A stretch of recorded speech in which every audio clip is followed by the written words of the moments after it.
I'm still playing Genshin Impact and gearing my characters up for the endgame. So while I was playing, it reminded me of Wizard101 and how their gear progression is with horde packs or loot boxes, whichever you prefer. So today I thought it might be interesting to take a look at how gear has progressed in loot boxes or horde packs in Wizard101. It's no doubt that it's pay to win, that much is true, it's pretty obvious. For some of it, I mean. But I thought it'd be nice to take a little bit of a look back on the very first horde pack. When it was first introduced, the gear was capped at level 60, and now has been updated to upwards of level 100, I think. So if we compare this item from the very first horde pack to another item from a newer horde pack, you'll see a drastic change in stats. I feel like today, developers of Wizard101 or KingsOut just feed code into AI, like a Cleverbot, and then have them regurgitate stats out, because some of this stuff doesn't really make any sense. What I feel as though that may be the case is they just leave it up to RNG, like roll the dice, and then whatever lands, they just put it into the pack. One interesting thing that I've noticed over the years while playing Wizard101 is that horde packs don't necessarily always have the best gear. The newer ones, I mean. Somehow it tends to skip a generation, like a mental disorder or heart disease.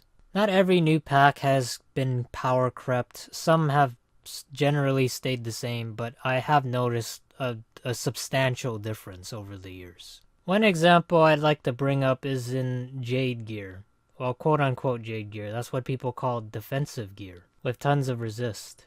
There really are no alternative defensive sets that are comparable to this. As the years went on, you had so many iterations and improvements upon the existing formula, like it was the first T-1000 Terminator prototype. You'll notice that nowadays, gear basically sacrificed bits and pieces of resist in exchange for everything else. While with the old generation, you're just left with diminishing returns. So this one is a little bit of a big one, but one topic I want to cover is the Gulcher Mounts, or the mounts with stats. So I mentioned previously the Gulcher Mounts a week ago saying they were pay to win, which they are, that is without question. But what if I told you that even this got power crept?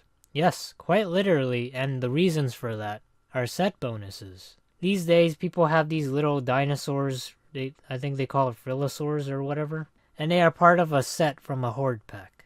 So the Gulcher Mount by itself gives only 3% damage. Keep in mind the Gulcher Mount was released a couple years ago. With these Frillosaur pets and an addition of a dinosaur mount, you essentially completely outclass the Gulcher Mounts. So if you take a look at the Fossil Avengers set here, it says plus 3% Bloody Diarrhea Fist and plus 5% Fist. Essentially, that all comes down to only 8%. Comparing that to the Gulcher Mount, you essentially have more than double. If you split the difference with some school sets, it's still a plus. So changing our focus from stat-based or damage-based or whatever the fuck based it is, let's move on to utility in the form of energy.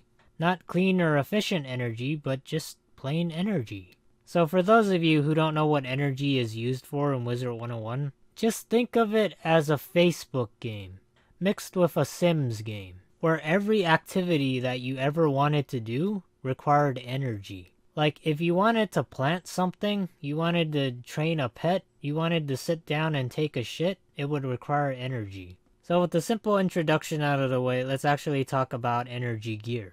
In the first horde pack, we had a gear set called Dragon Rider's Utility. If you wore this, altogether it would add up to 20 extra energy. Newer iterations are a little bit weirder, because with each new horde pack that has energy gear, it tends to beat out the previous generation by one-upping them, like quite literally 1 point. You also gotta keep in mind that this stuff is the exact same level. Anyway, I think that's all I really had to talk about. If I had any more, I probably forgot about it. So besides loot boxes or horde packs, was there any other mechanic that you thought was weird in Wizard101? Or really any game, or game genre in general? Comment down below, I'd love to hear about it. Also, if you're new, subscribing is just a click away. But other than that, take care, and see you guys.